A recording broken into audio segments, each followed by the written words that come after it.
Sejam bem-vindos a mais um podcast sobre inovação, empreendedorismo, intraempreendedorismo. E hoje temos um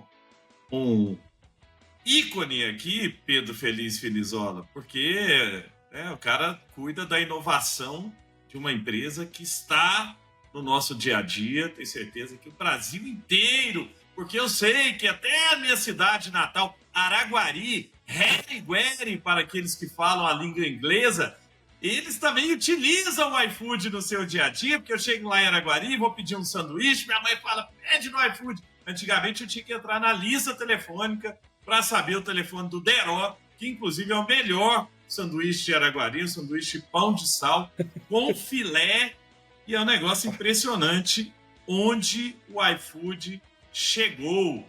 E para chegar nesse lugar, Feliz, tiveram que inovar muito, né? Porque é um mercado complexo. Como é que escala no mercado como esse? Como é que inova depois que você é um gigante?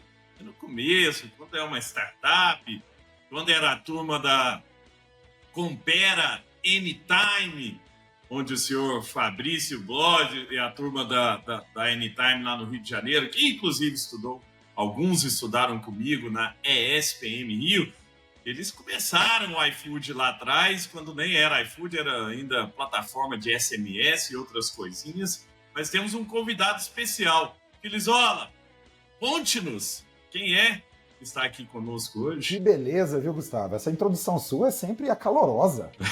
Dá uma energia por dentro, a gente fica mais animado. Mas, cara, eu tô super empolgado pra gente poder bater esse papo com esse cara que é nota 10, né? E eu tava aqui refletindo, porque se nos últimos 15 anos você pediu delivery por aplicativo, você teve contato com essa empresa. E ela atinge, eu tava fazendo aqui a minha pesquisa nos bastidores, mais do que 1/4 da população brasileira. Pensa aí numa coisa que, coisa demais. que tem um alcance de 50, 60, 70 milhões de usuários. Difícil. Mas essa empresa conseguiu. Um orgulho nacional que é o iFood. Então hoje a gente tem o prazer de receber o Thiago Viana, que é o diretor sênior de inovação do iFood, que vai contar pra gente um pouco dos bastidores, principalmente de inovação, mas de escala, de comportamento do usuário. Queremos que ele abra um kimono, né, Feliz? Open kimono aqui para contar a vida real, já que aqueles que nos escutam, eles têm essa dúvida. Como que eu inovo no mercado? O mercado é tradicional, o que a gente mais escuta aqui quando traz convidados de grandes empresas. Ah, mas o meu mercado é regulado, meu mercado é tradicional, nós somos uma grande empresa. E o Thiago vai desmistificar tudo isso aqui. É isso aí. Eu espero que sim. Vamos lá, mas... Cara, eu adorei a introdução. O nível de energia do Gustavo é incrível. E eu vou te falar, ele falou sobre isso e as pessoas... Muita gente não sabe como o iFood nasceu. E o iFood nasceu replicando um comportamento que as pessoas já tinham. Antigamente, a gente gosta de contar essa história porque essa história é a história do... Quem tem, sei lá, 30, quase 40 anos vai lembrar disso. Cara, todo mundo tinha aquele monte de imã na geladeira. Você ia no restaurante, aí o cara te dava, aí você metia na geladeira, aí toda vez que você queria pedir uma pizza, você ia lá na geladeira, pegava aquele imã, ia lá no telefone, digitava, fazia seu pedido. E, cara, o iFood nasceu simplesmente replicando isso. A gente transformou isso num livrinho que se chamava o Disque Cookie, e aí a gente entregava para todo mundo e falava assim, cara, agora você não precisa mais do imã, você consegue descobrir mais restaurante, porque, pô, o único jeito do cara ter o telefone era se ele fosse um restaurante, então já tinha uma barreira de entrada, né? Que o cara precisava primeiro ir para depois conseguir pedir em casa, o livrinho resolveu isso. Depois você digitalizou essa empresa e virou o que virou. Virou um aplicativo onde você tem um catálogo infinito com, cara, é opção para qualquer coisa que você quiser. Ô Thiago, e inclusive o iFood foi comprado, né? A marca iFood, né? Sim, efetivamente o iFood, eu acho que é importante saber que o iFood é uma junção de diversas empresas. Isso. Por quê? Porque o business do iFood ele é interessante porque ele é um negócio hiperlocal. O que significa isso? Significa que, diferente do Mercado Livre, que um dia sobe uma plataforma e aí ele manda por correio uma entrega para qualquer lugar do Brasil, comida você precisa ter o restaurante próximo do cliente. Então, no começo do delivery no Brasil, ele era um negócio muito diferente do que ele é hoje. Ele era... Cada cidade tinha sua plataforma, aí você tinha uma plataforma forte no sul, 2 fortes em São Paulo, aí uma forte em Campinas, que era outro negócio. Aí teve um momento que veio a consolidação, de você falou, putz, a gente precisa transformar todos esses business separados que nunca vão dar escala, nunca vão ter economia em escala, em um negócio só.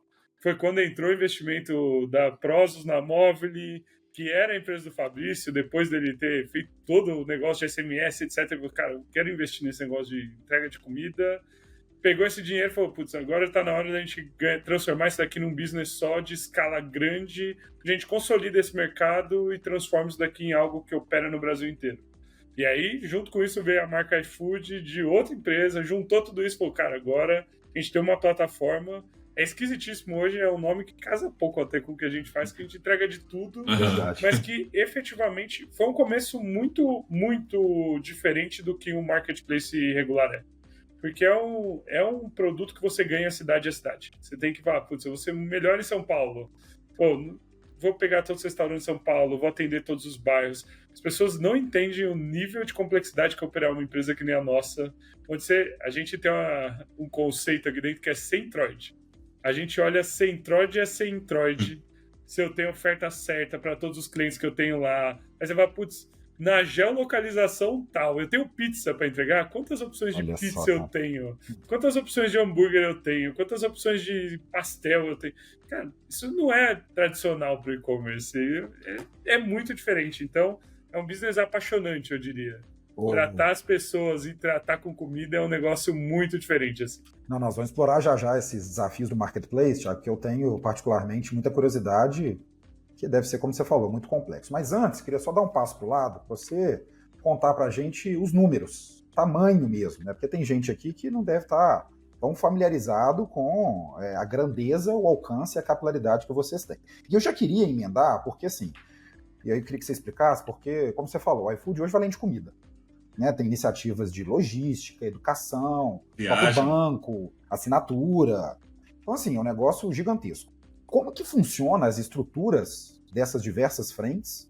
Como que é inovar e, principalmente, como é que elas se conversam? Porque deve ser uma complexidade violenta. Como é que vocês orquestram isso para não virar uma salada? Boa, vou começar com os números. Hoje o iFood atende, realiza, né, 120 milhões de pedidos todos os meses. A gente gosta de dizer que esses 120 milhões de pedidos, a sua grande maioria é como viver uma Black Friday todo dia.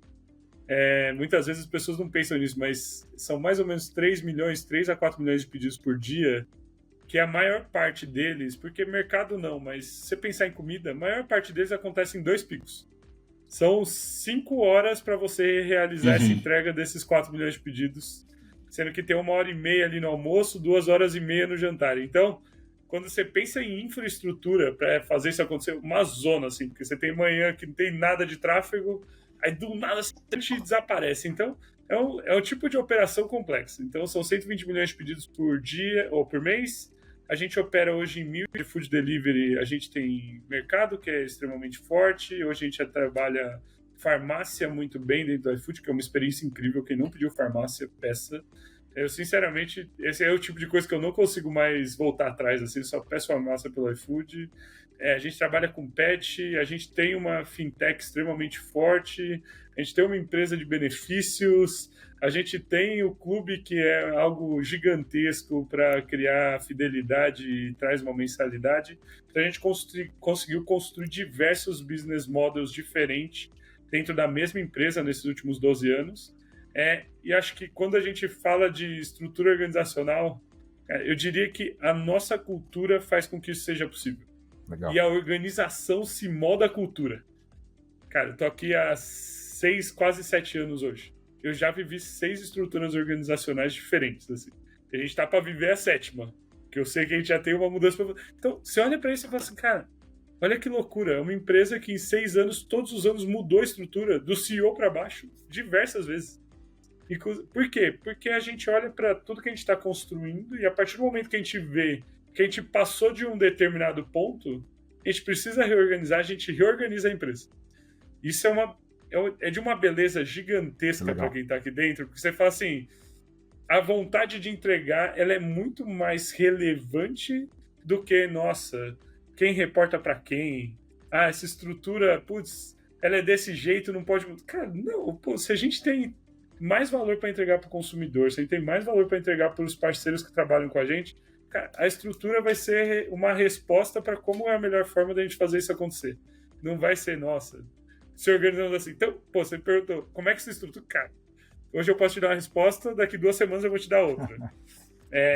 O que eu acho que a gente faz muito bem, a gente separa muito bem o que é business as usual do que é novo. Isso, para mim, é um dos grandes segredos. E é por isso que eu falo que a organização muda. Então, imagina o seguinte. Quando a iFood começou, durante muito tempo a gente falou, eu vou ser o melhor player de food delivery do Brasil. A gente via nossos concorrentes fazendo diversas outras verticais. Isso aconteceu muito. Então, pô, vinha aí e falava, pô, eu faço food delivery, mas eu faço fintech, eu também faço isso, eu faço aquilo. Ele falou, cara, a gente não vai fazer nada. A gente vai fazer food delivery e vai ser ótimo em food delivery. E aí a gente trabalhou para ser ótimo em food delivery e ganhar o market share que a gente ganhou. Com o tempo, foram nascendo os verticais novas através dos nossos modelos de inovação. E essas verticais novas, elas ficaram totalmente separadas do core. Totalmente.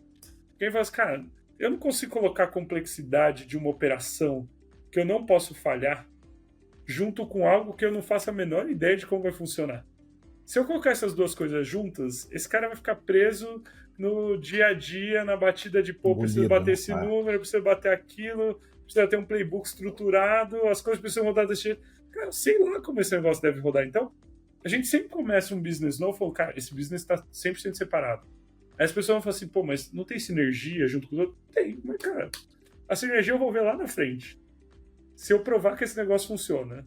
Até eu provar que esse negócio funciona, cara, não me importa a sinergia. É como se nascesse uma startup lá dentro. E aí a gente vai falar, cara, vai lá, testa, aprende. Pô, mercado nasceu assim, fintech nasceu assim, a estrutura de farmácia, bebida, pet, todas elas nasceram assim. Então, tipo, cara, vai lá e aprende. Quando a gente tiver uma estrutura que funciona, aí a gente revê organizacionalmente como a gente deveria ficar. Porque a gente fala, pô, agora que eu tenho certeza que eu tenho market fit, Genial.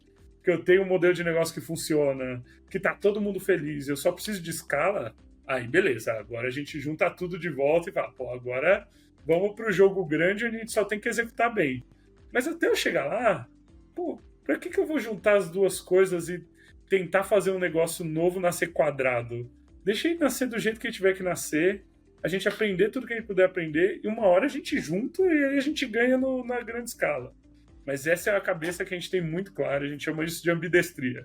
É saber jogar o jogo onde eu preciso ser excelente operacionalmente e separar isso do jogo onde eu tenho que falar, putz, eu tenho flexibilidade para aprender com um time menor, com uma estrutura menor, mas eu tenho muita liberdade para aprender. Quando eu tiver clareza, aí eu junto tudo e transformo esse negócio num negócio maior. Ô, Thiago, e aí, em cima disso, cara, vocês têm a lógica aí dos jet skis, né? Tem uma diretoria de jet ski, que é essa área onde vocês vão experimentando várias iniciativas, como se fossem os pequenos jet skis. Você pode contar um pouco mais pra gente. Mas eu queria saber o seguinte, aí você pode até entrar um pouco mais em detalhe nessa lógica do jet ski, que é legal pra caramba. Você tem um transatlântico e os jet skis do lado. Mas, na hora que esse negócio vai entrar, por exemplo, esse jet ski tá mais acelerado, esse agora tá validada a hipótese, beleza, põe para dentro do transatlântico aqui.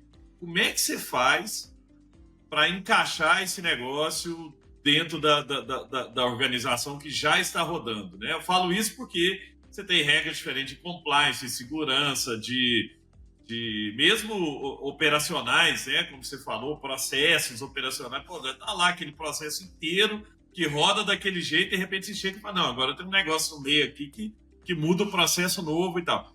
Conta pra gente, assim, como... Pode até trazer alguns casos desses, né? Que começaram com jet ski e depois entraram.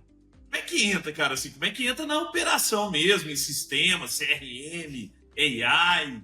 É complexo pra caramba, assim, porque eu tô no conselho de algumas grandes empresas e a maioria não sabe fazer isso. O cara faz um protótipozinho, faz um MVP, na hora de botar isso pra dentro...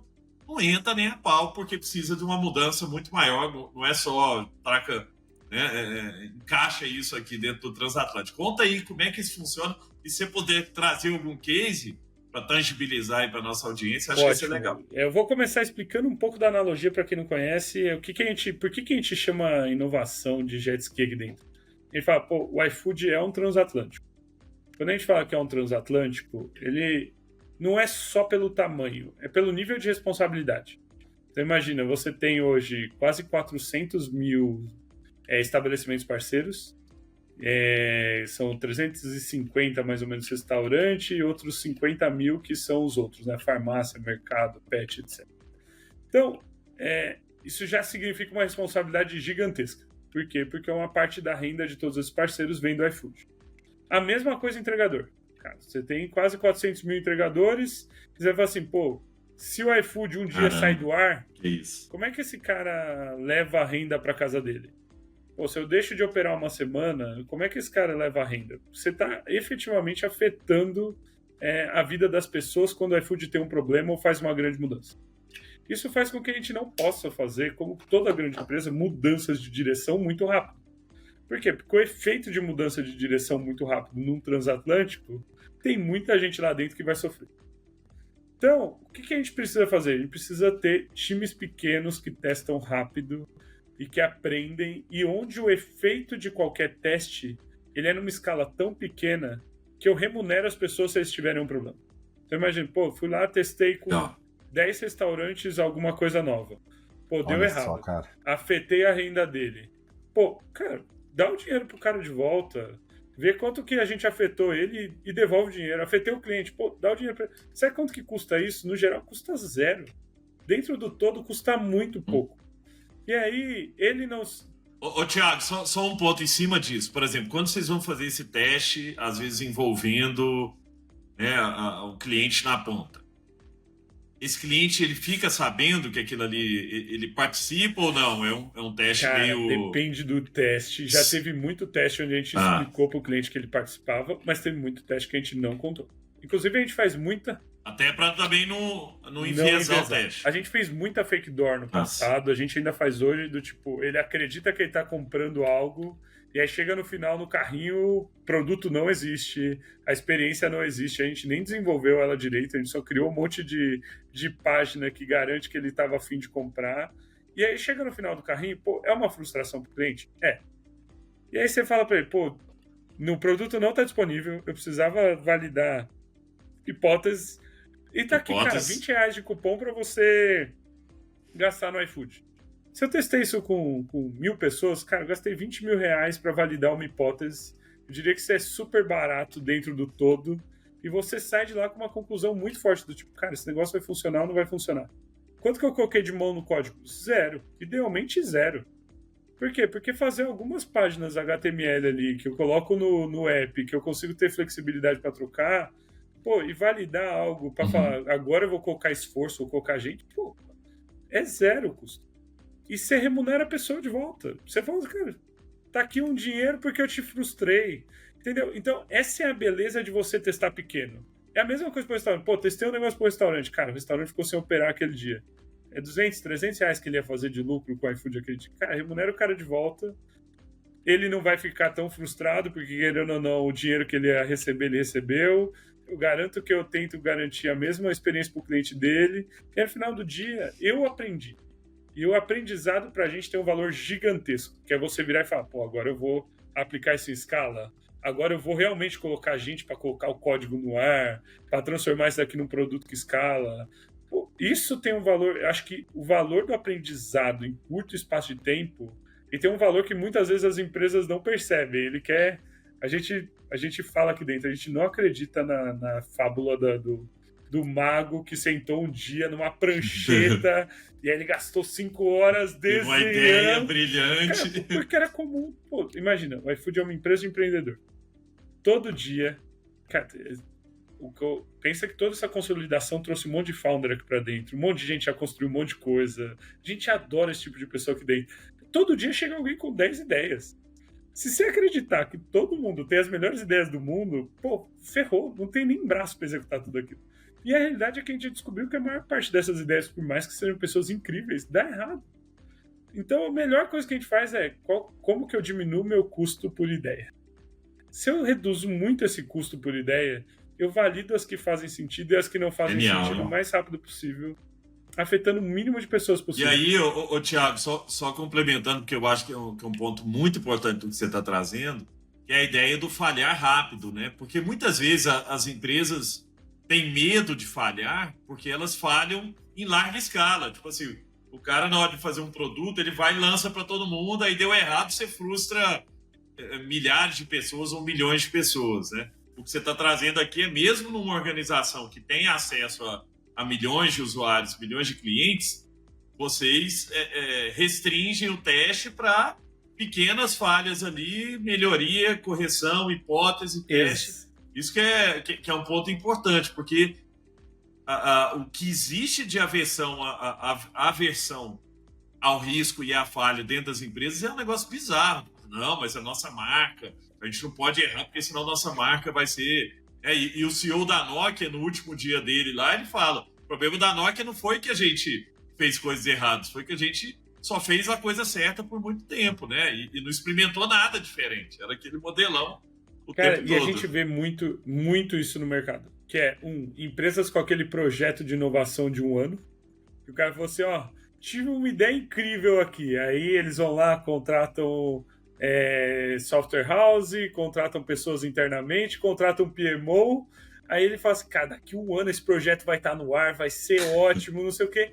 Passa 1 ano, lança uma merda, aí o cara vai falar assim, cara, nunca mais eu vou investir em nada disso. Exatamente. Pô, esse é o maior erro possível. O que o cara tinha que ter feito? Cara, a gente acredita muito nas pessoas na rua. Então, o que a gente como a gente começa um dia? Cara, vamos pegar 3 pessoas, bota esses caras na rua pra falar com gente. Pô, é um projeto com restaurante, põe na rua pra falar com o restaurante, vai lá, valida, fala com 10 pessoas. Cara, do mesmo jeito que você começa uma startup. Vai lá, fala com 10 pessoas, entende se existe uma dor, onde é que essa dor existe, que tipo de solução o cara gostaria, prototipa isso, faz do jeito mais tosco possível, vê se resolve a dor do cara. Cara, um dia resolveu, aí a gente vai colocar recurso de verdade. O que a gente não vai fazer é falar, pô, tive essa visão, agora durante 1 ano vou trabalhar, pô, porque a chance de eu errar é gigante. Então, isso ensinou a gente como construir inovação. E o que isso faz? Isso faz que do 0 a 1, cara, 90% das coisas que a gente tá fazendo morram. Por quê? Porque não vai dar resultado. A gente acredita na visão, a gente acredita no produto, etc. Mas, pô, testamos, validamos com um monte de gente, e a gente vai até a exaustão das hipóteses. Então, quando a gente começa isso, a gente fala, cara, quais são todas as hipóteses que a gente tem sobre esse projeto? A, B, C, D... E a gente vai matando uma a uma. Uma vez que matou todas, a gente chega nas reuniões e fala, cara, tem mais alguma? Não tem nenhuma? Pô, mata, vamos pro próximo problema que a gente tem para resolver. Por quê? Porque aí você garante que você tem uma lista maior de coisas que você gostaria de fazer do que gente para fazer, você garante que o trabalho nunca acaba. E aí a pessoa tá empolgada para fazer o próximo. Quando passou do 0 a 1, que aí acho que é um pouco do que o Gustavo falou, ele fala, cara, validamos as hipóteses. Esse negócio traz valor. O que normalmente a gente tende a fazer? A gente gosta de ter um stakeholder de negócio muito próximo da gente. Que é um cara que está no dia a dia, que ele adoraria estar fazendo o que ele está fazendo, mas não pode, porque, pô, ele está tocando a operação lá. Então, o bicho está pegando fogo, o cara não vai parar para fazer algo novo, porque, ele precisa garantir o dia a dia acontecendo. Ele é a pessoa que normalmente vai herdar esse projeto. Então a gente vai virar e falar assim, cara, passamos do 0 a 1. Agora vamos do 1 ao 10. Pô, do 1 ao 10 funcionou. Aí a gente vai falar assim, cara, você quer o time pra você quer as pessoas pra você vai tocar com as pessoas que você tem ou não? E aí vai fazer, pô, vou tocar com as pessoas que eu tenho. Pô, então tá aqui, ó. Filho tá aqui. Thiago, agora o stack tecnológico da área de jet ski com o stack tecnológico do transatlântico são os mesmos. Normalmente. O cara, por exemplo, ele faz um MVP, esse MVP já é no stack que vocês usam lá, não sei o que vocês usam de AWS. Normalmente é o mesmo stack, mas a gente tende a fazer forks, tá? Por quê? Porque eu preciso ter liberdade de mexer nisso mais rápido do que meu core. Então, pô, faz um fork, testa tudo que a gente tem para testar ali dentro, garante que o time está razoavelmente alinhado de para onde o core está indo. Para quê? Para que no futuro ele continue usando os mesmos serviços e consiga integrar. Tem muita coisa que é reescrita, tá? Por que tem muita coisa que é reescrita? Porque, cara, na fase de jet ski é mais importante o aprendizado do que a escalabilidade. Exato.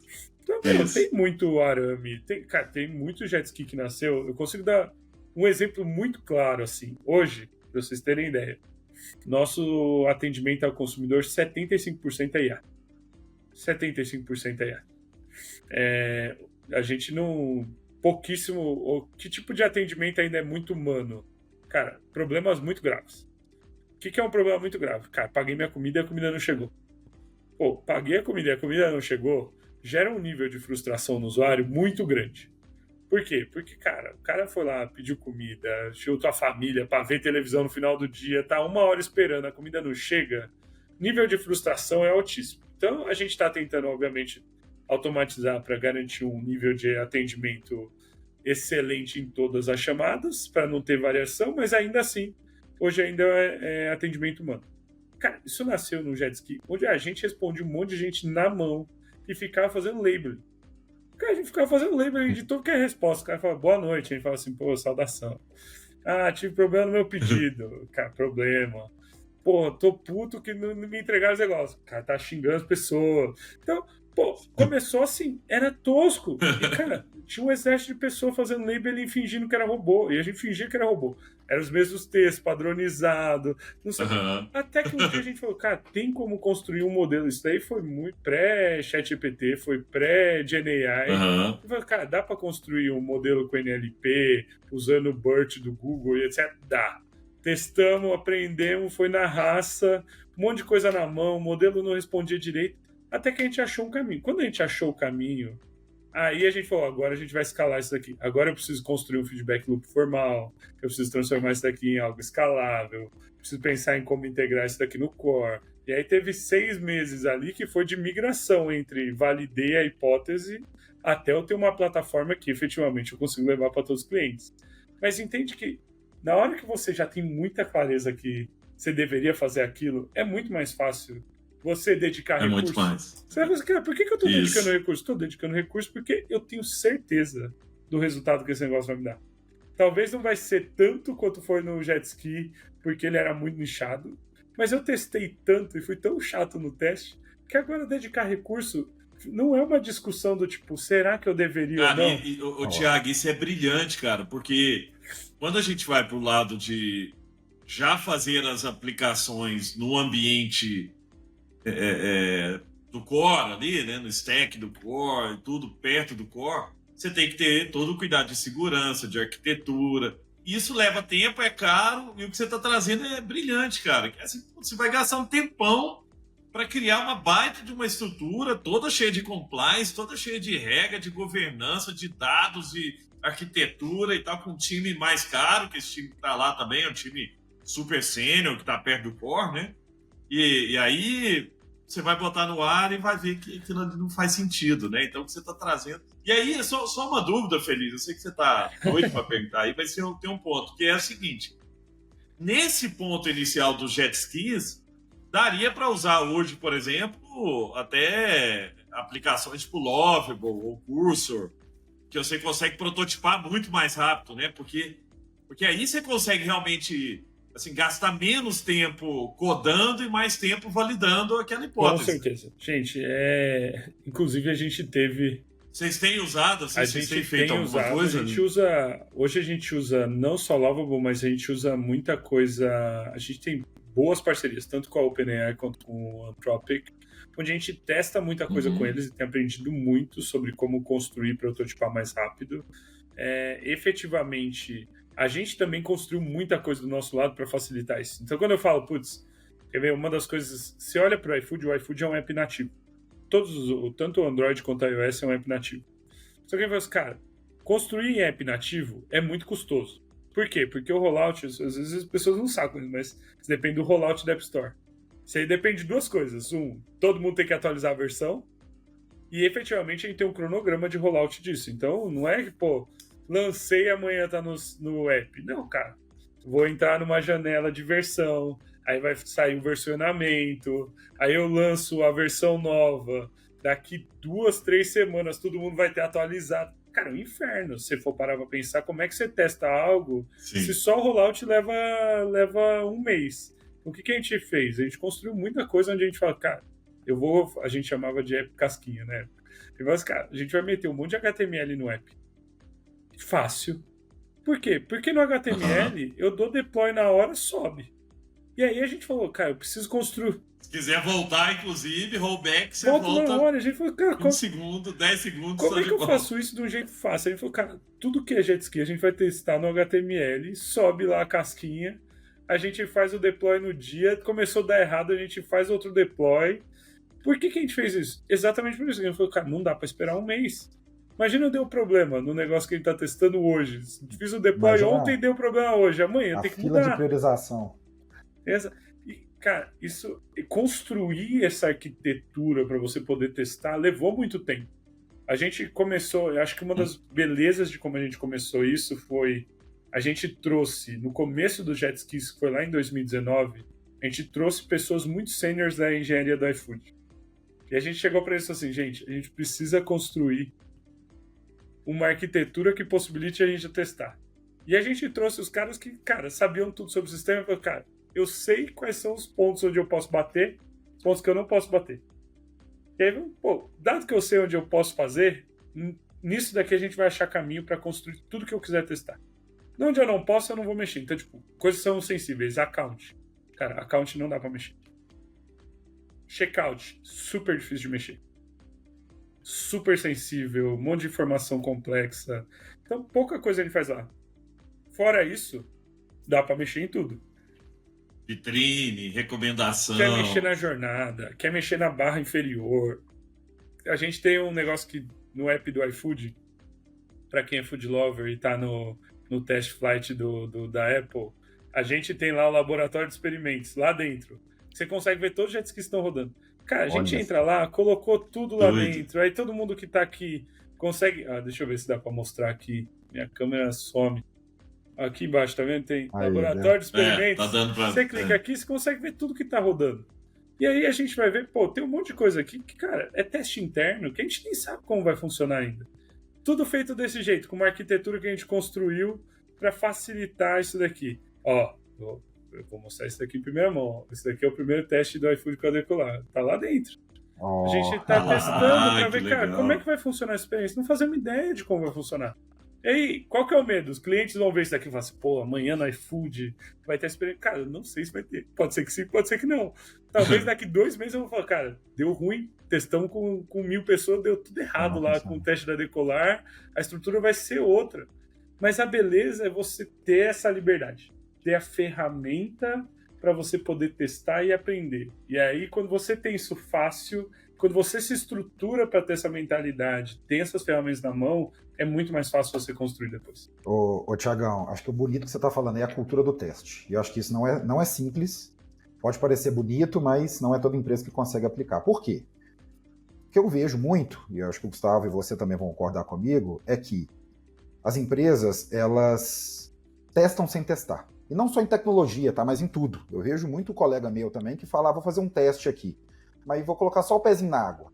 Então não vou gastar tanto, mas aí também, na hora que chega no final, eu não sei se eu consegui validar ou não aquela hipótese. Então fica aquela, né? Eu gosto muito de usar essa expressão, o Gustavo também sempre ri quando eu falo dela, que é o Vampeta no Flamengo. Né? Eles fingem que paga, a gente finge que joga. Então nem testou, nem gastou tanto, então fica naquele meio do caminho. Como que vocês trabalham esse dilema mesmo, de repente, de ordem e progresso, vamos dizer assim, né? Da qualidade do teste, com a velocidade também, com o investimento? Ô, Feliz, e só mais um ponto adicionando aí, hein? O teste AB. Porque muitos testes que eu vejo é teste boa. A. Tipo assim, o cara só joga uma versão. Aí você fala, mas eu tô comparando ela com o quê? Né? Assim, não, eu vou testar a versão do site. Tá, mas e o B? E o outro lado, né? Mas complementando um pouco de saber fazer testes, né? Que é o que você está trazendo. Quando a gente fala que todo jet ski tem um volume de hipóteses grande, é exatamente para garantir isso. A gente lista todas as hipóteses. E a gente tem um time de data que acompanha esses testes, que faz esse tipo de validação. Cara, fiz um teste AB? Fiz. Eu cheguei numa base mínima para garantir que eu consigo validar estatisticamente que isso daqui é verdade? Cheguei. Qual que é o tamanho dessa base? Putz, a base é essa. Obviamente, aí a gente entra naquelas brigas com data do tipo, putz, eles querem testar no Brasil inteiro. A gente fala, não, gente, vamos limitar um pouco a população e a gente vai escalando esse teste até a gente chegar num momento que a gente fala, cara, isso daqui tem relevância estatística para falar que esse negócio foi validado. Mas tem um time que tem que acompanhar isso e a gente vai validando isso. Então a gente, E aí tem um comitê, Tiagão, do tipo, validou agora. Putz, essas 5 aqui estão rodando de forma simultânea e essas 5 aqui agora nós vamos levar pro core. A gente odeia a palavra comitê. Cara, tem poucas coisas que a gente odeia mais do que a palavra comitê. Porque a palavra comitê remete a um grupo de pessoas que têm o poder de decisão sobre aquele negócio. E a gente odeia isso. Por quê? Porque no final do dia o cara que está construindo, ele é um empreendedor. Ele tem que ser a pessoa que vai falar com pessoas e falar, cara, eu testei todas as hipóteses. Tá faltando alguma coisa? Então o que a gente normalmente traz? A gente fala para ele, cara, tem um stakeholder importante que é o stakeholder que mais entende disso. Pô, esse cara tem que estar mais ou menos na mesma página que você. Imagina, tô fazendo um teste de uma nova feature para restaurante. A gente tem um diretor de comercial que entende tudo sobre restaurante. Eu tenho uma pessoa de RX, que é a pessoa que está preocupada com a experiência do restaurante. Não falei com nenhum dos dois. Porra, aí como é que você me fala que você tem tanta certeza e nenhum dos dois caras nem te falou, pô, acho que falta isso, falta aquilo? Quer dizer que esse empreendedor, ele não está empreendendo da melhor jeito possível. Ele não procurou bons mentores, pessoas que entendem daquilo. Então, significa que se um desses caras falar, não Thiago, acredito... Só um adendo aqui.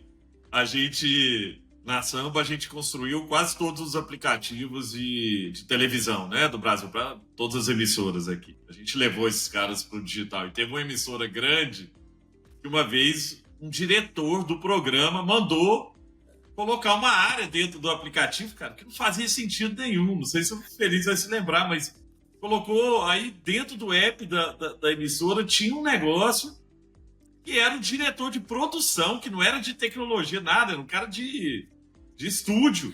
Mandou colocar e veio assim, não, o diretor mandou, que é o que você está trazendo, né? Assim, muitas vezes, quando você cria essa estrutura piramidal, onde a decisão tem que ir lá em cima e voltar, às vezes um cara que não tem nada a ver com a história fala, não gostei dessa cor aí, do iFood, desse botão, Thiago, muda a cor lá para mim, essa cor aí não tá boa, não. Agora, quando você traz o poder para a ponta, aí você tá numa lógica de ver o que converte mais, cara. Às vezes a outra cor aqui converte mais, o botão de outro jeito aqui converte mais.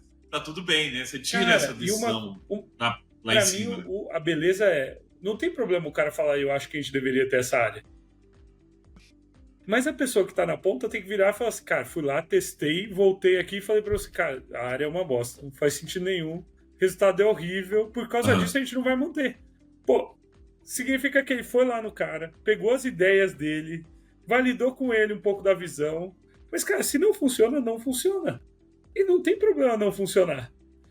E eu acho que a beleza do que a gente tem que construir, é por isso que eu falo, não tem um comitê feliz. O que existem pessoas que apoiam aquele jet ski, que dão dicas, que falam, cara, eu acho que você deveria olhar isso, eu acho que você deveria olhar aquilo, etc. Mas isso não significa que ele fala, cara, a decisão é minha, a decisão é do cara que está na ponta aprendendo. O que ele vai fazer, ele vai pegar insumo e input de outras pessoas para ter certeza que ele está no caminho certo. E uma vez que ele validou aquela hipótese, ele vai mostrar para todo mundo.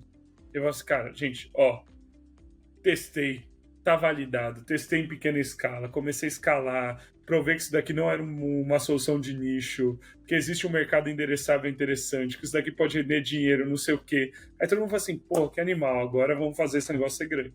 E aí a gente se estrutura novamente para absorver isso de volta e transformar isso num produto maior. Ô, Thiago, mas o teste é um playbook? O cara tem um playbook, que é isso, você tem que validar isso, cara, isso, ou não necessariamente? Porque a gente fez muito produto diferente. Então, quer ver? Vou dar exemplos diferentes de coisas que nasceram dentro de jet ski. Cara, o mercado nasceu dentro de um jet ski. Então, o que a gente viu quando começou o jet ski de mercado? Ele veio de um insight prático. Já tinha um monte de mercado entrando no iFood, se cadastrando como se fosse um restaurante começando a vender. O que imagina era uma zona, porque, cara, é muito diferente você comprar mercado de comprar restaurante. Não tinha corredor. Você imagina você fazer um pedido com 10 itens onde não tem corredor, você fica subindo e descendo. Tudo aleatório. Cara, era horrível.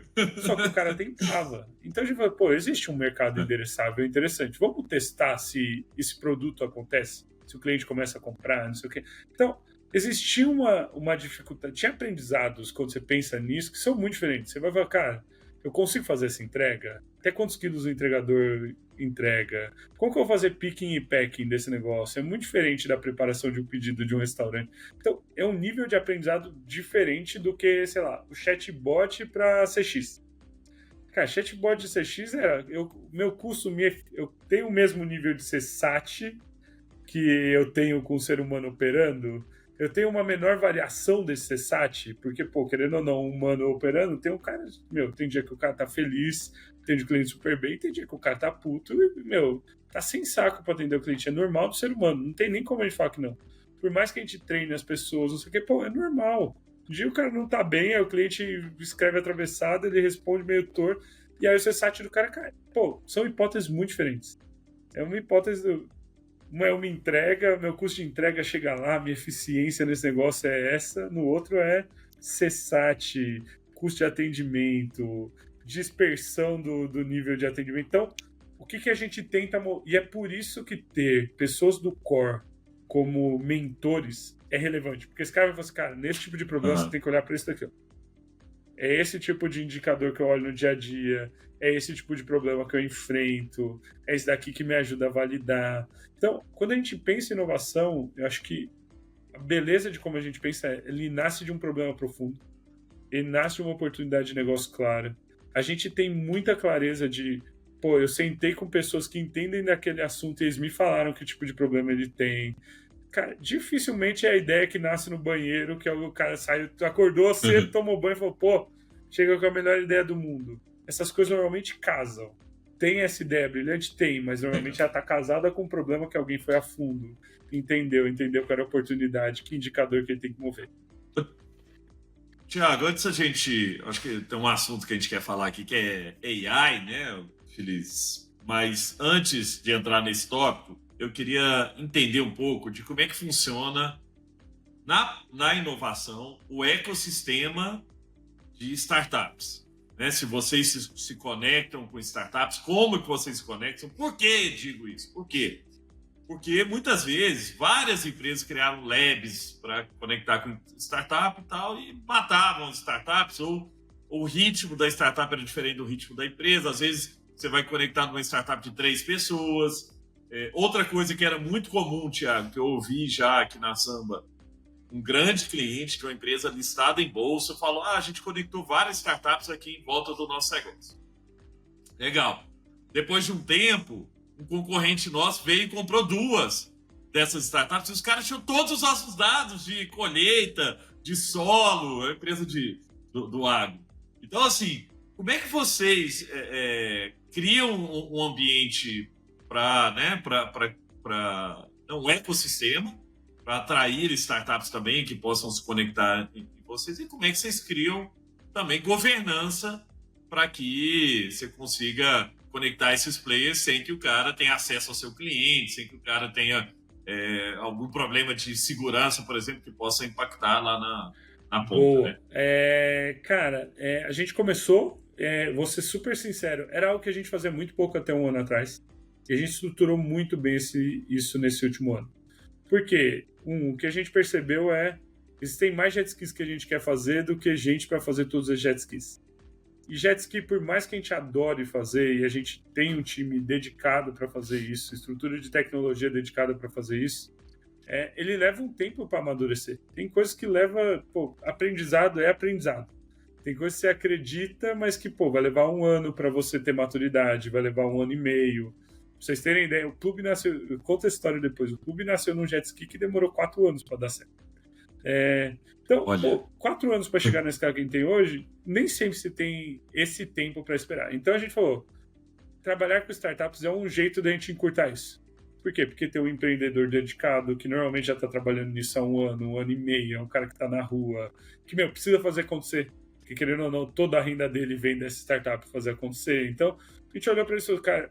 Tem agilidade, né, Thiago? Ele consegue testar rápido, virar, mudar o lado.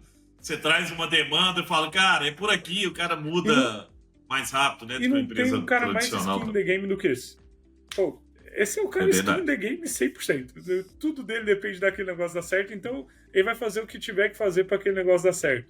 E a gente olhou para isso, cara, a gente precisa se aproveitar dessa estrutura, dado que os incentivos estão certos para a gente escalar a inovação ainda mais. E dado que a gente já tinha muitas formas de testar, que a gente construiu projetos internos, a gente falou, cara, vamos aproveitar, já construí uma infra para isso acontecer, agora a gente precisa trazer empresas externas para fazer isso acontecer.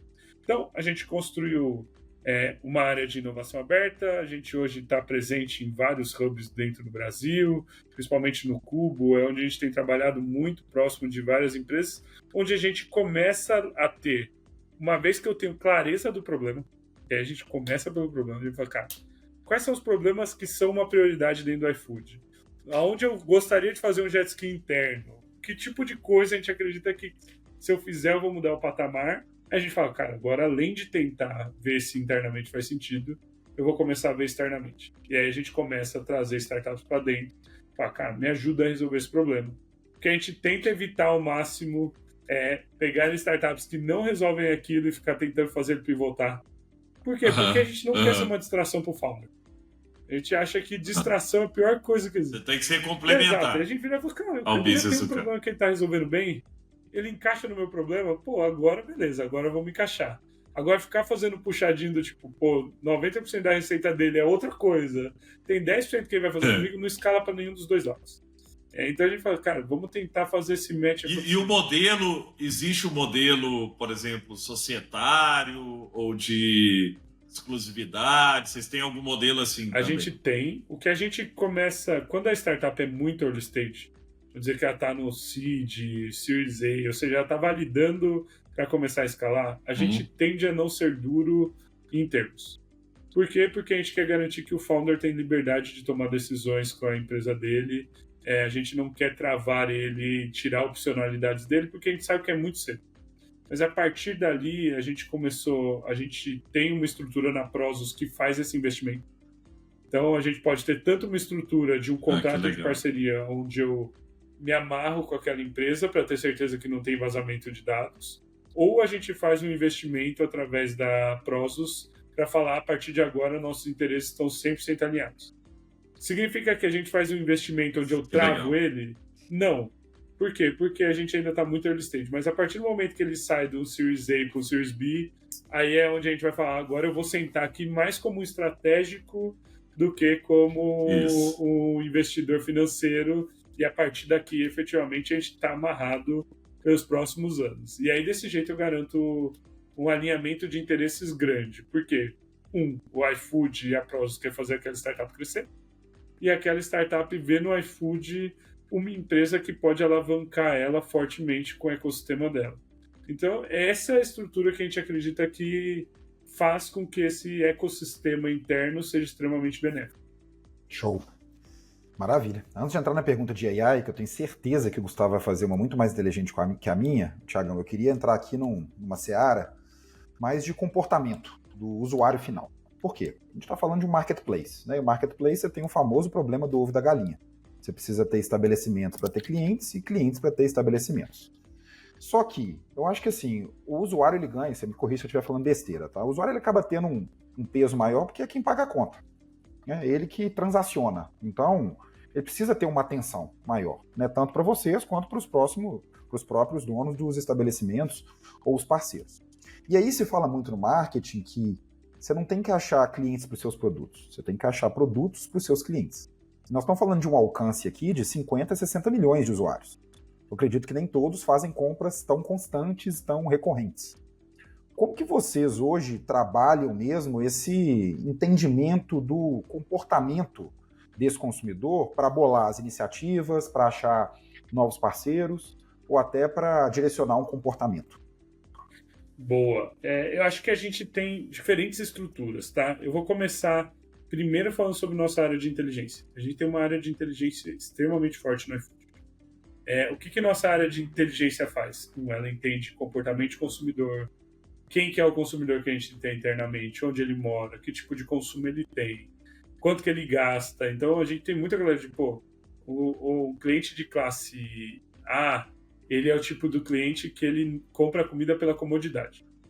É um tipo de comportamento muito diferente. É aquele tipo de pessoa que fala, cara, cheguei em casa hoje, estou cansado, eu tenho uma pessoa que talvez trabalhe aqui, mas ela não fez comida e hoje eu quero pedir comida. putz, tô atrasado aqui, cara, não vou ter tempo de almoçar, vou pedir comida e vou almoçar. Muito diferente do comportamento de um cliente de classe C, D.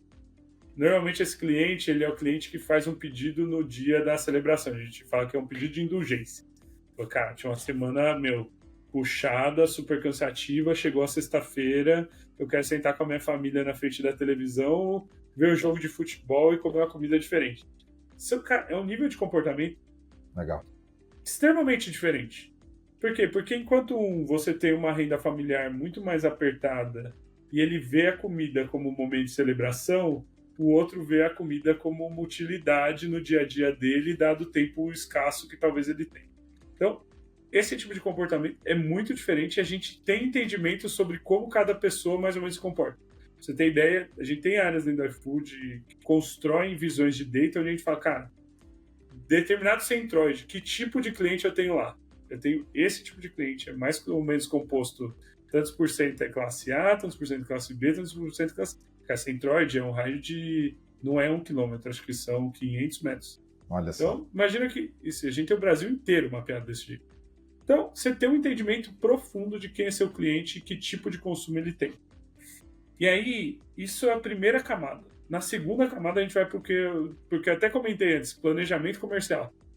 Cara, que é se olhar para cada um desses centroides, sabendo que tipo de cliente você tem, falar, que tipo de restaurante eu preciso ter para atender esse tipo de cliente. Genial. Cara, me falta isso. Pô, a gente tem muita rede no Brasil que a gente ajudou ele a definir onde ele deveria abrir loja, olhando e falando, cara, aqui não tem uma oferta de sushi pro meu cliente classe A. Que doido. E eu preciso que você abra um restaurante aqui, eu tenho certeza que vai dar certo.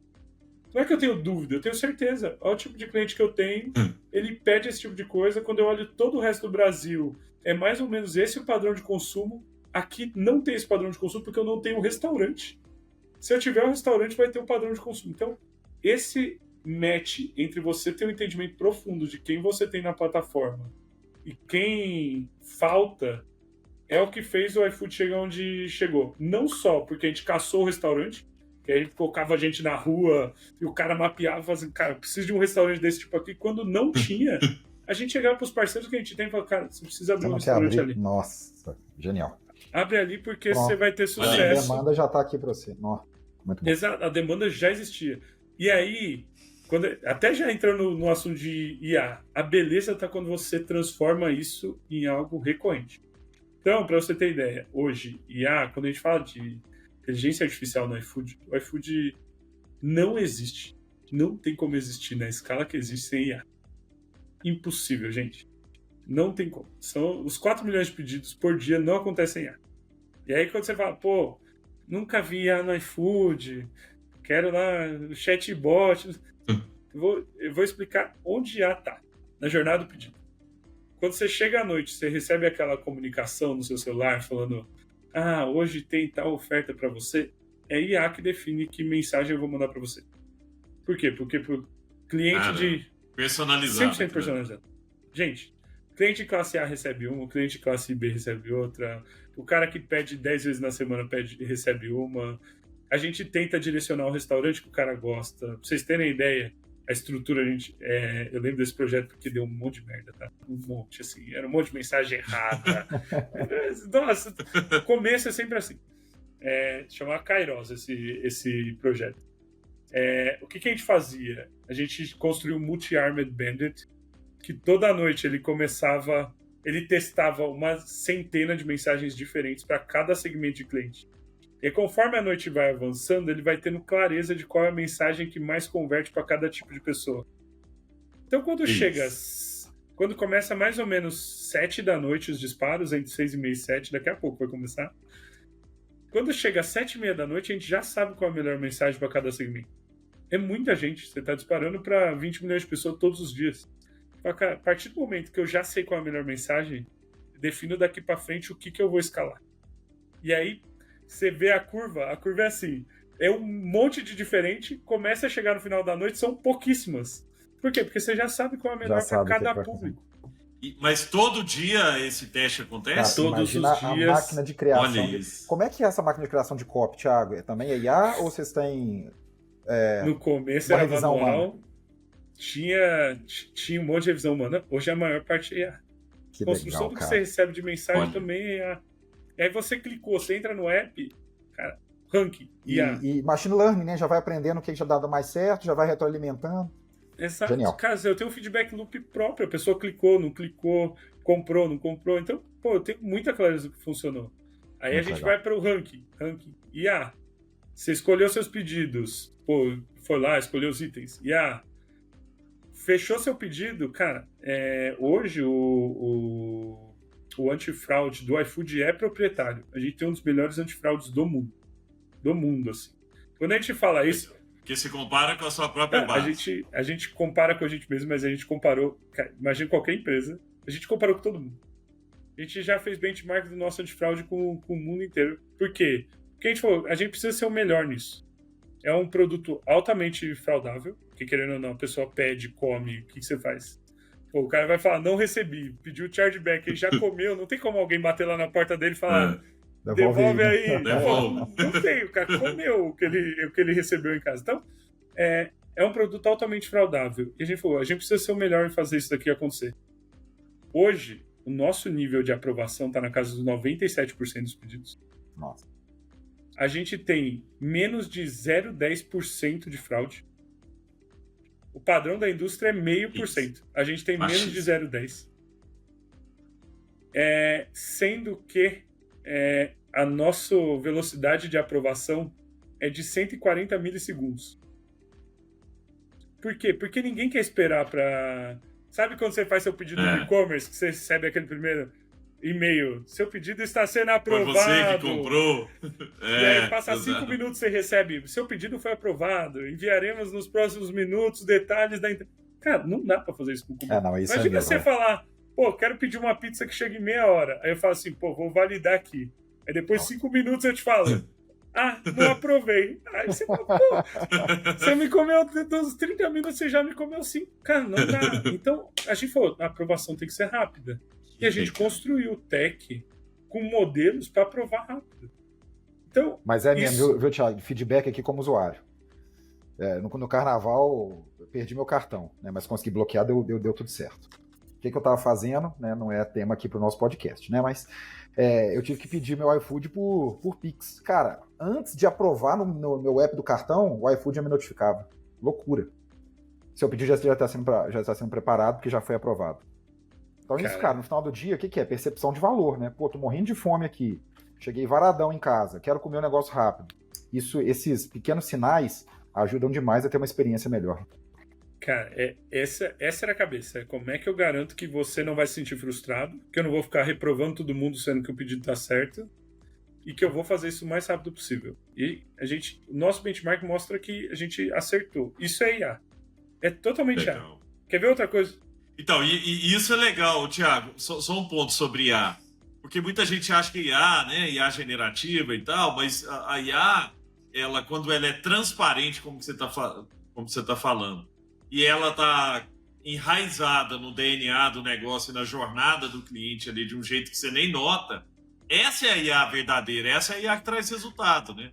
Não é IA que, tô vendo aqui um chatbotzinho todo quadradão, parece uma URA, e aí o cara acha que aquilo ali... Não, né? Assim, quando eu converso com um chatbot, com um atendente do iFood, não sei se aquilo ali é atendente IA ou não é e tal. Cara, isso aí que é o ideal, né? Sempre, assim, que a IA passa a fazer parte de maneira transparente, né? Exatamente isso. Ela tem que pegar processos replicáveis que acontecem sempre e a gente tem que transformar isso em algo que, cara, o cliente não precisa saber que é ou que não é. Quer ver? A gente tem um exemplo muito claro. A gente tem uma empresa dentro do iFood que se chama Anotaí. É uma startup que a gente investiu e aí depois a gente adquiriu e hoje faz parte do ecossistema. O Anotaí, ele é um atendente para o restaurante que tem um WhatsApp. Então, tem um restaurante que hoje trabalha só com iFood. Mas tem muito restaurante que, além de trabalhar com iFood, ele tem um canal próprio para atender aquele cliente que ele já fidelizou ao longo dos anos, num canal de WhatsApp. Cara, não sei como você... É incrível. Assim. Você vai num restaurante que tinha isso há 3 anos atrás, o que acontecia? Realmente o cara pagava 1 ou 2 pessoas para ficar respondendo o cliente a noite inteira. Imagina isso, que inferno. Cara, 2 pessoas que o cara tá pagando para ficar lá. Boa noite. Aí o cara fala, me manda o cardápio. Aí ela vai lá, manda o PDF com o cardápio, não sei o que. Cara, trabalho altamente replicável, só que extremamente ruim. Por que era ruim? Porque a atendente só conseguia atender 1 ou 2 clientes ao mesmo tempo. Então, se chegava 10 pessoas ao mesmo tempo, ficava aquele cenário chato onde a pessoa escrevia: oi, me manda o cardápio. Aí eu esperava 5 minutos. Oi, boa noite, tá aqui o cardápio. Aí ele: quero uma pizza de não sei o que, quanto sai? Aí passa 5 minutos, sai tanto. E a gente vira e fala: cara, precisa ter uma solução para isso. A gente achou a Nota I, era uma startup ainda muito no começo. A gente falou: cara, vamos investir nesses meninos, eles têm potencial. Investimos nele e a gente falou: agora a gente vai automatizar esse canal. Hoje já tem quase 70 mil restaurantes da base do iFood usando a Nota I como uma solução para atendimento no WhatsApp. E aí você fala: pô, o cliente sabe que é um bot? Na grande maioria não. Por quê? Porque é linguagem natural. O pessoal vai lá e escreve o que quiser. Hoje a gente lançou faz pouco tempo a Nota 2.0. Você consegue mandar áudio, consegue mandar vídeo, você manda o que você quiser, o bot atende. Dá aquele sentimento que você está falando com uma pessoa. Por que isso é incrível? Porque IA na prática, sem você precisar falar: nossa, estou fazendo IA, é um restaurante com IA. Não, cara, o restaurante é uma atendente. Resolveu um problema. Não tem. Por quê? Porque tem um bot que se comporta exatamente como o atendente dele se comportar, respondendo todas as pessoas.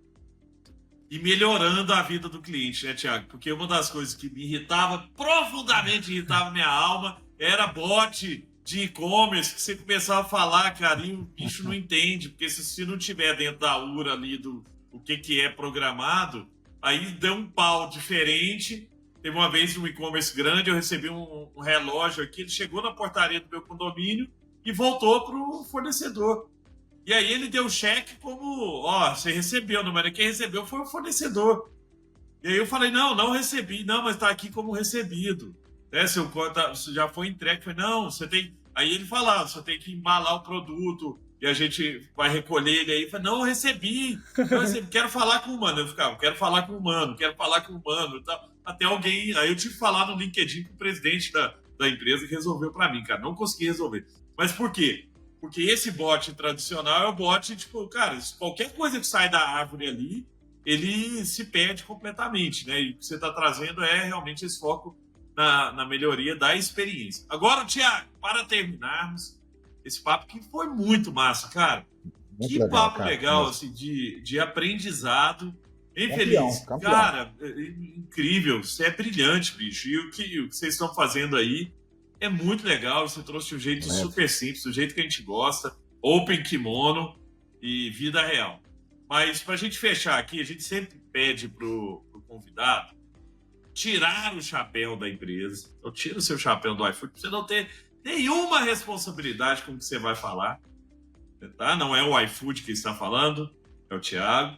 A gente quer saber da sua visão sobre o futuro desse mundo, tá? De delivery. Futuro, eu tô falando de 10 anos. Aqui é um negócio muito de futurologia, mas no pensamento de... Na verdade, a gente quer extrair como que você está chegando lá. Então, assim, o que a gente quer entender, cara?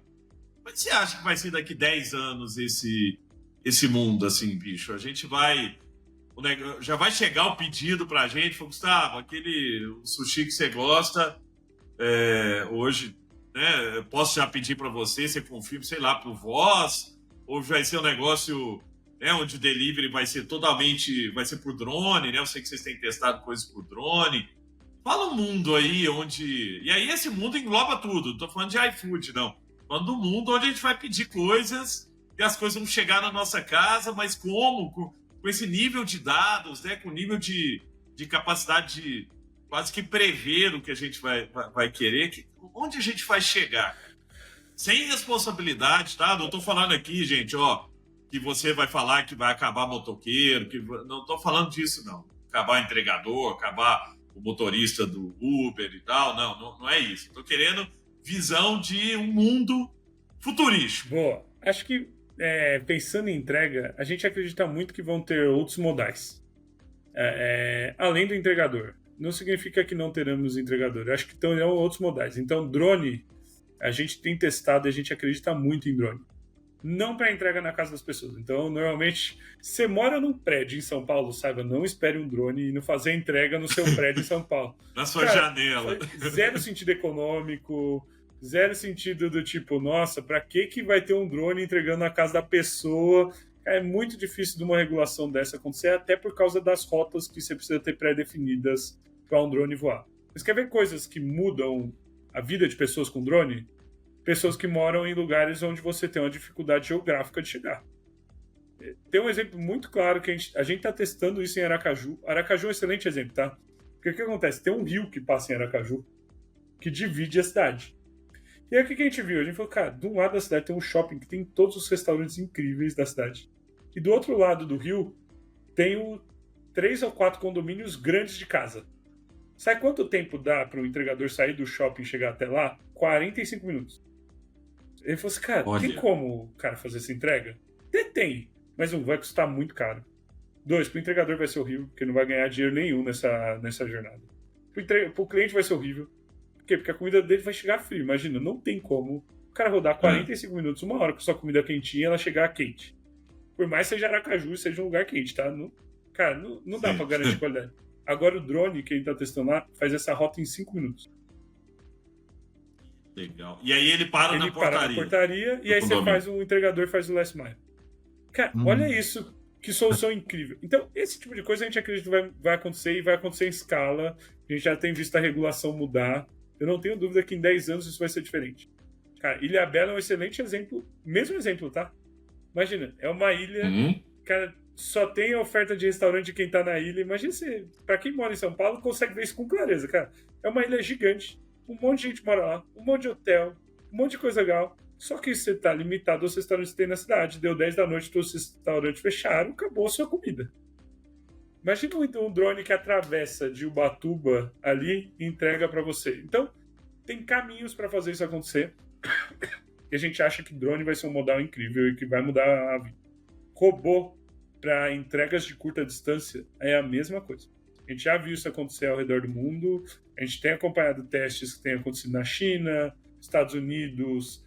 A gente tem a ADA que a gente está testando hoje majoritariamente in-house. A gente espera começar a testar do lado de fora também, onde a gente começa a fazer essa entrega. Por quê? Porque entrega de até 1 quilômetro também não precisa de um entregador fazendo. Por quê? Porque o cara ganha pouco dinheiro naquilo.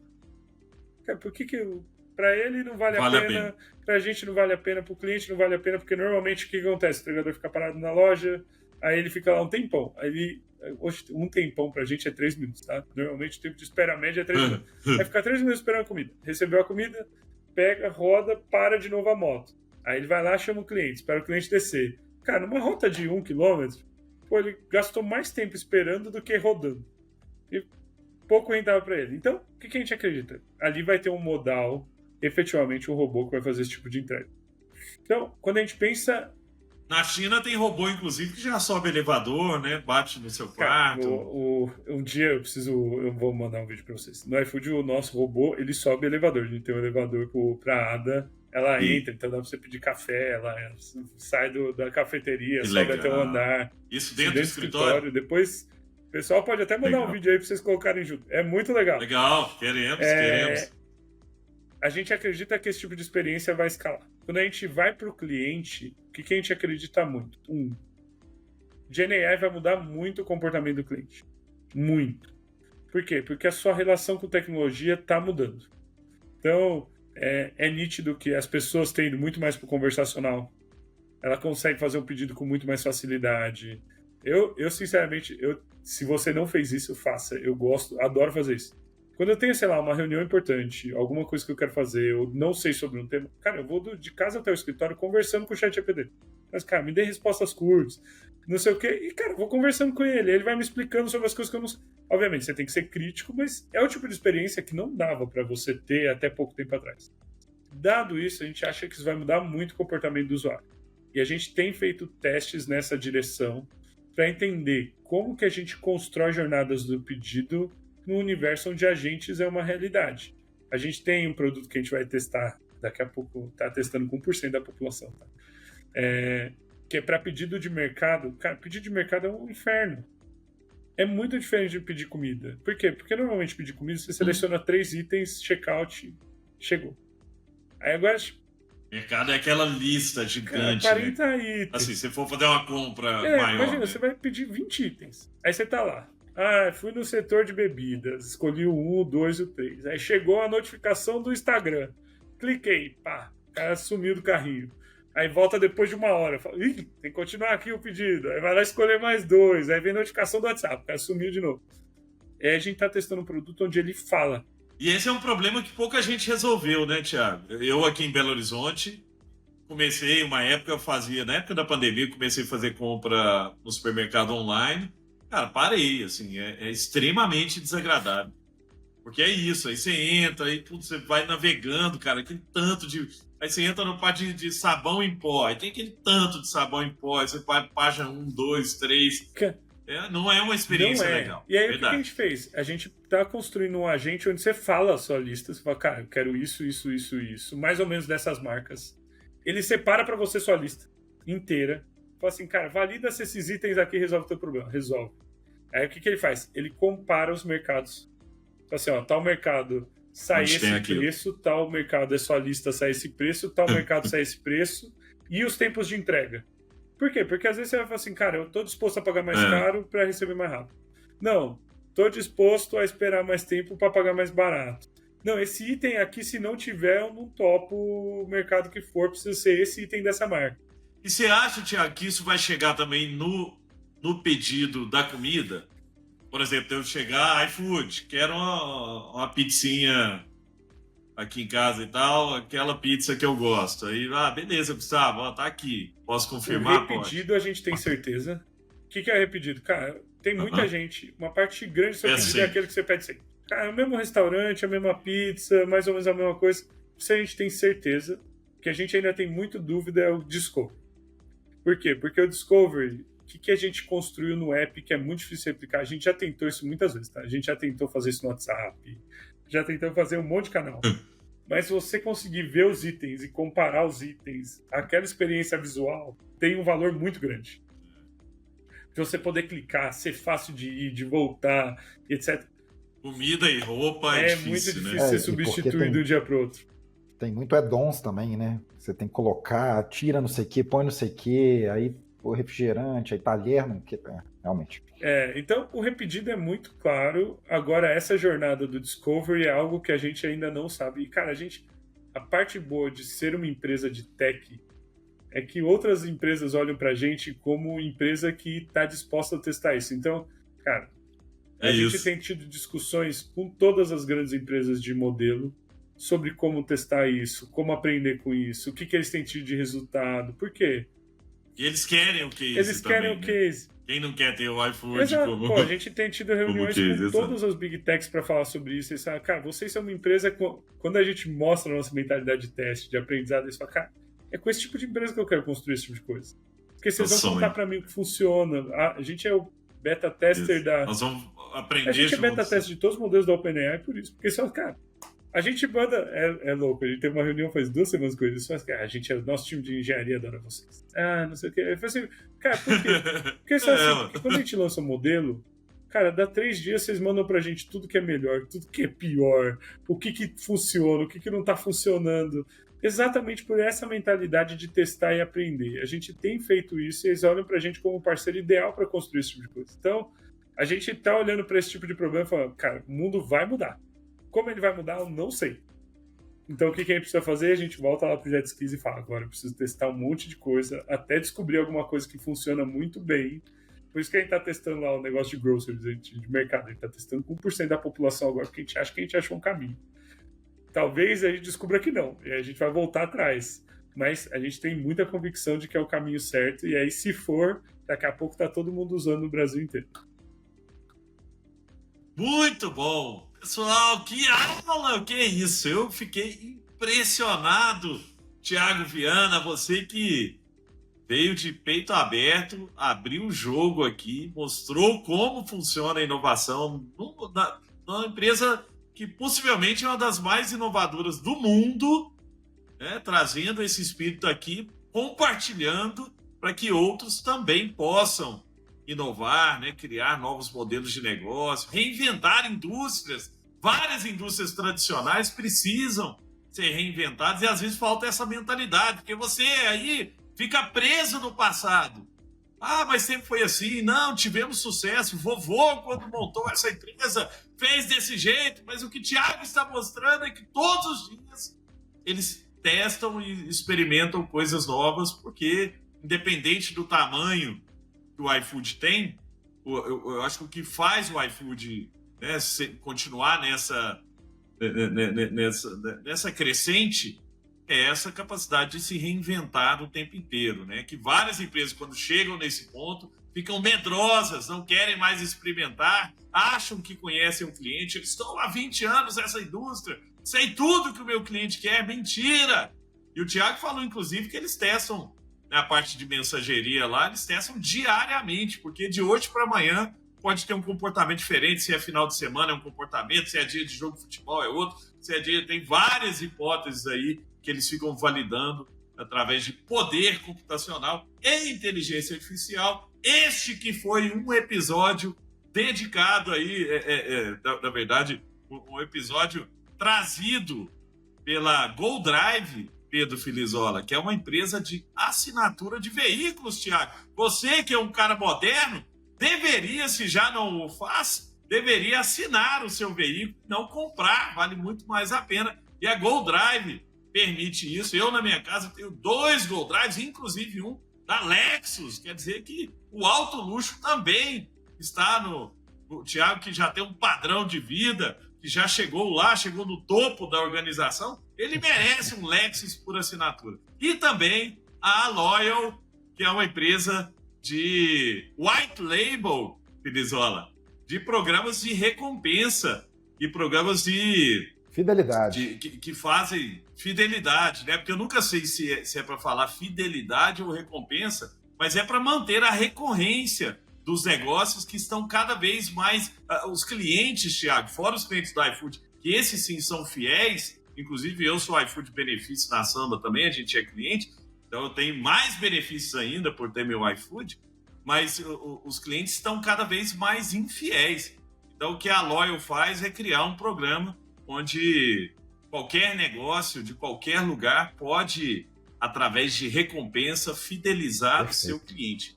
Muito obrigado, Pedro Feliz Filizola, por esse bate-papo. Faz o fechamento aí, já agradecendo o nosso grande Thiago, que deu uma aula aqui, cara. De verdade, eu sempre gosto de ranquear aqui. Nós tivemos aqui o Guilherme Benchimol, viu, Thiago? Só pra você saber o nível que nós estamos falando.